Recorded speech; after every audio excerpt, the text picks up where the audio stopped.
25 जनवरी को सुबह आशारामबाड़ी चुनाव क्षेत्र के वेस्ट चंपाहर पे तीपरा दलीय तरी देव वर्मा के नेतृत्व पे वहां के गरीब दुखियों को सर्दी के जैकेट रास्ते में जाते लोगों में बांटते हुए देखा गया।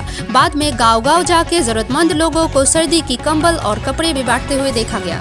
काका मामा बरनो तिनी बबकारण दागी मुंबाई जों बरनो तिनी किजा सुबासो जों तले दंगो जों साइमनो तिनी बरनो गरै दाबो दुंगाल दंगो जों बरनो तिनी बबकारण थै जों किजा तिनी जेमानसा तिनी ताको बल वा दै सन फालांनो जों तिनी बबकारण दागी मुंबाई जों किजा सुबासो फ्लाइ दंगो नरगो जतनो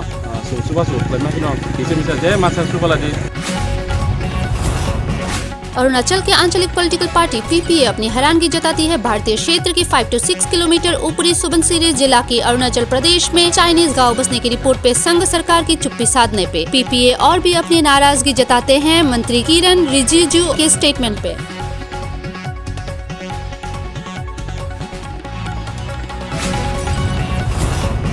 मेघालय सीएम कंडार के सम्मा ने कहा कि 17 लोगों को पुलिस ने हिरासत में ली है 6 खादनकारियों की मौत के बारे में पूछताछ करने के लिए। पूर्व जयंतिया हिल्स पे अवैध कोयला खादन मुद्दे पे पूर्व जयंतिया हिल्स की डिप्टी कमिश्नर ई मारमालकी के अनुसार ये दुर्घटना यांत्रिक खराबी के कारण घटी है मंगलवार 21 जनवरी को। There are some people who trying for their own benefit to as I said before, to circumvent the law. That's why the law is in place. So it is duty of police, duty of the administration to see that this type of thing is not happen.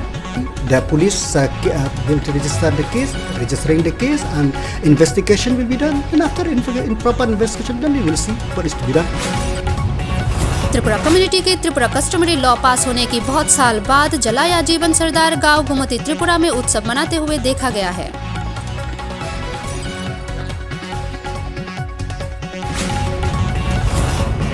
चोरों का उपद्रव फिर से Agartala city में बढ़ते दिखाई दे रहा है। कर्नल चमनी अगरतला पे फिर से एक कार चोरी होने की घटना सामने आई है।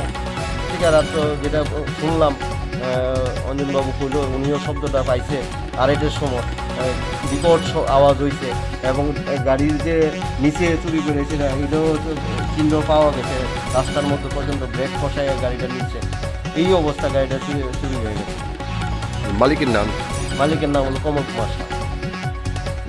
সন্দেহ কি মনে হইতেছে আমরা না আমার মনে হইতেছে এটা একটা নিশ্চয়ই দুর্ঘটনামূলক একটা ঘটনা হয়েছে। কি হয়েছে এটা ইনভেস্টিগেশনের মাধ্যমে এটা জানা যাবে।